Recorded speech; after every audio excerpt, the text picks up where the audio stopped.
Hello, Tracy. I apologize for the poor lighting in this video, but it's dark in here, and there's a very good reason for that. The reason is that I just took my pain medication, and so I anticipate being asleep in under 20 minutes. So because you seem to think that me on my pain medication is going to be amusing, I figured I would film it. But yeah, there's a very narrow window of amusing loopiness. It starts about 5 or 10 minutes after I take my medication and ends about 20 or 25 minutes after I take medication, because like 20 minutes in, I just pass out, because it does make me very sleepy. So I'm gonna try to film for you the amusing part. Took my medicine, I don't know, some quantity of minutes ago. So I should be getting to the loopiness any minute now. It's harder for me to tell when I get loopy when I'm not standing up,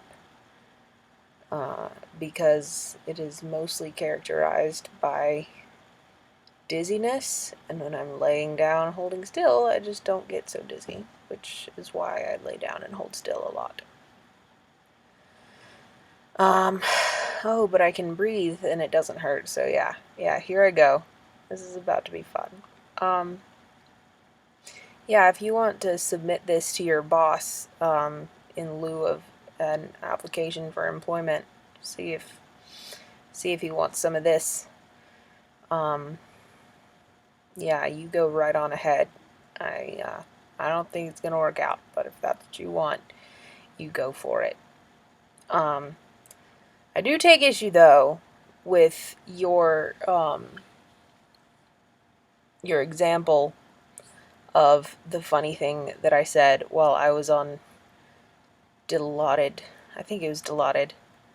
It was like Dilaudid or Ditterallod, something with a D. Anyway, when I told you I felt like a brick and like people could build houses out of me.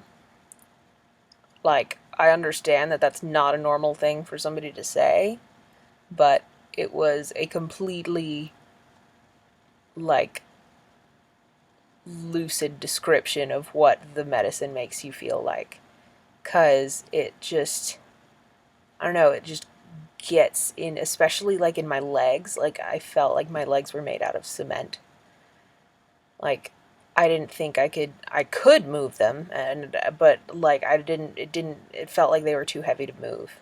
My own legs. They just felt so solid. And like my chest felt really solid, and it was yeah, so that really was how that medicine makes you feel. It makes you feel like a brick. Yeah. What else is cool? I accidentally took a picture of myself earlier. I don't know if I can send it to you. I might send it to you over Facebook or something. But yeah, I tried to start the video and I took a picture instead, and yeah, that's a little silly. What else?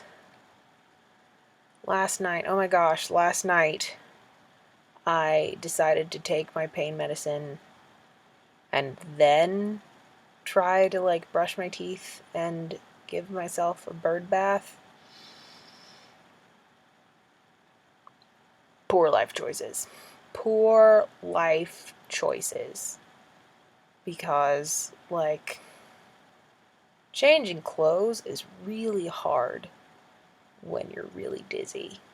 Because, like, you can't stand on one leg. Nope. No, it's just bad juju is the standing on the one leg. So, that was difficult.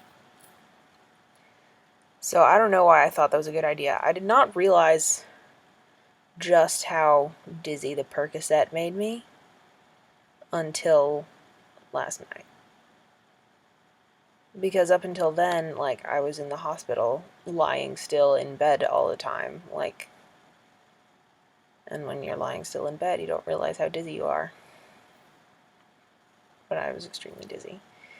And, starting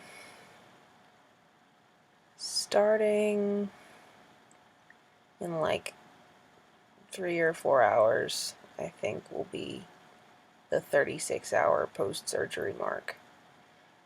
I am allowed to take my belly bandages off and shower, and I'm so excited because my hair is so nasty. I don't think I have gone this long without taking a bath or a shower.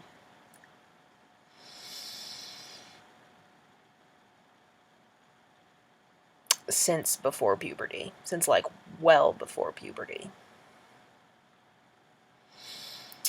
And I'm not a fan. I don't know how you do it, because Mama tells me that, like, you go for days, well, you used to go for days without showering, like, on the regs, and I don't know. I don't understand how you could possibly stand it, because I'm driving myself insane with how unshowered I am, to the point that I decided that it would be a good idea to take a bird bath while dizzy last night.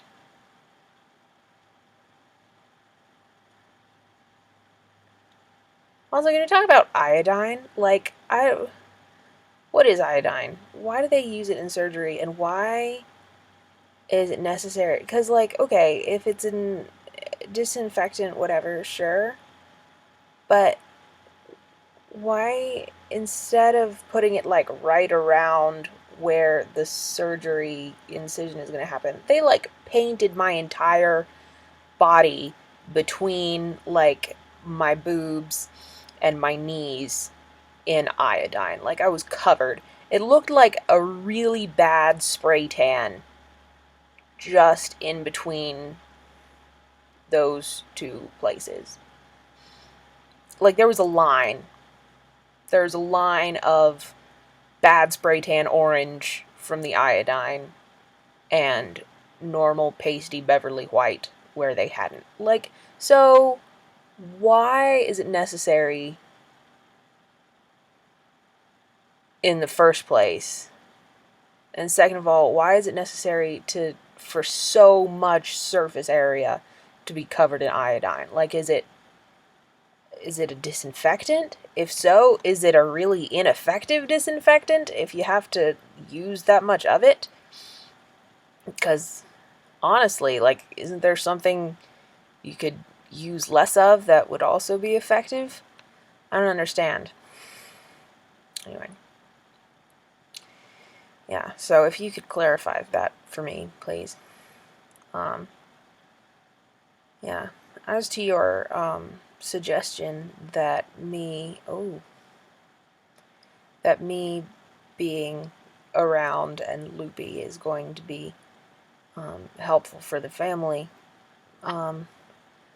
I am not certain that my drugged up state is so comedic as to be a relief. However, I do think that it's been nice for Mommy to be able to take care of me and for her to feel like she has some control over how well I recover, and for her to have a great deal of certainty that I will recover, because I'm 20 and this is appendicitis, and, like, yeah, it sucks, and it does suck, but I'm gonna be fine. Like, I'm only on, like, 10 days of antibiotics, and I'm only on, like, I can't take this medication, like the pain medication, if I keep taking it like I have been taking it, I'm only going to have enough for like 3 more days. So I am going to try to wean myself off of it pretty quickly here. Where was I going with that? Oh, yeah, all of which to say is like, this is not going to be a long-term, arduous recovery process like it would be if I was a 75-year-old with a stroke. No. However, did you know that most people, like, if they are gonna get appendicitis, most people get it when they're like 13? Usually, if you're gonna get appendicitis, you get it before you're my age. So I'm a little old for appendicitis. Also, like, more women get it than men is a thing that I learned.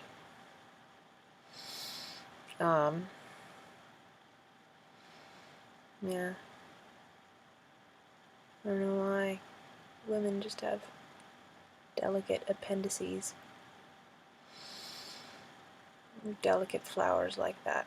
Delicate flowers. Speaking of flowers, I really like flowers. I would like some flowers. If anybody's watching this and feels like sending me flowers, you have a great excuse because I'm sick, you know? So you go for it, and I will be thrilled. I promise. I would be thrilled. I'm pretty much always thrilled with flowers. But for some reason, people always, they want to wait until they have some excuse. So now is your chance. Anybody wants to send me flowers, now would be the time. I tried to send Ganny flowers a couple weeks ago when she had had her first stroke. I sent her flowers, but they were really lame. Like the flower place sent them, and they showed up and they were wilted, and then like the next day they had died. And I didn't even realize, because I was in Florida and nobody told me that had happened.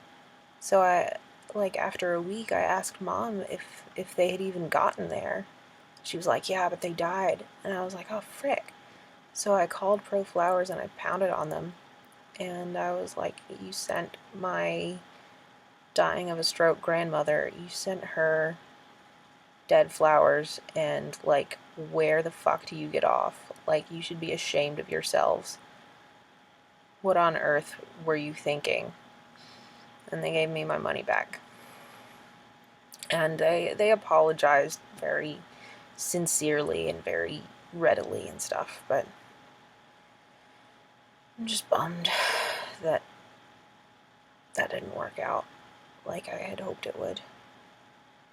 I'm glad I gave her my wedding bouquet, though. She raved about them, those flowers. She was thrilled for so long. Hello? Are you okay? Yep. Feeling alright? Yep, I took some Percocet a couple minutes ago. I'm probably about to pass out. It's gonna be great. Do you need anything? Nope. Can I get you anything at all? Nope. Can I get you a big number 6? What's you a already got big one of number those, never mind. 6? Oh, yeah. Yeah. I have a big number 6. There.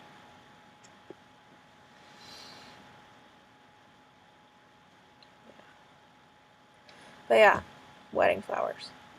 I gave Ganny my wedding flowers, and she was thrilled. And then she called me a couple days later just to tell me how thrilled she was again.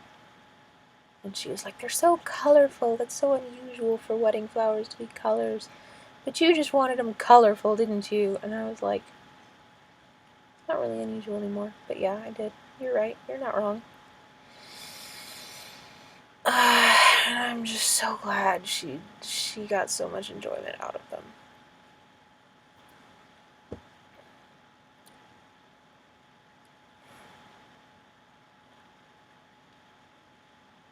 I'm sorry. What was I talking about? Oh, And then PJ, cousin PJ, texted me yesterday, and he talked about how glad he was that I gave her my wedding flowers. And I'm like, okay, so apparently everybody was just thrilled to pieces that I gave Candy my wedding flowers. So that's great. I also gave like a teapot full to Mima so that she would also be honored as a grandmother, even though she did not receive the bouquet.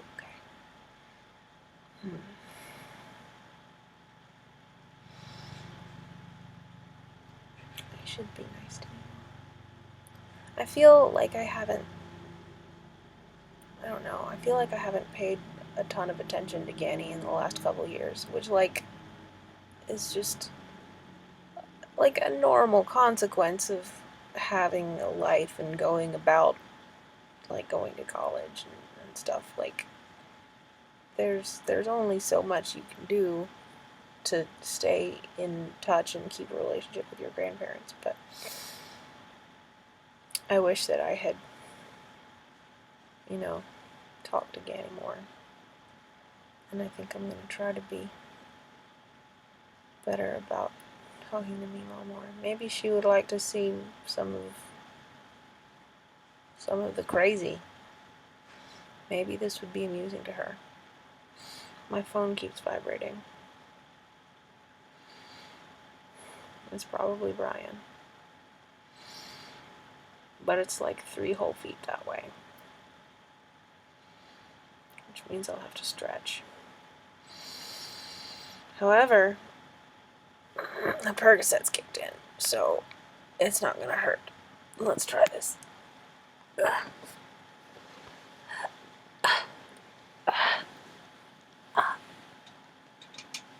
Got it. Surely enough, it is indeed. It is indeed Brian. And he wants to know how I'm doing, so I'm going to tell him. And then I'm going to go to sleep. And then I'm going to wake up and post this to YouTube, probably. Love you, bye.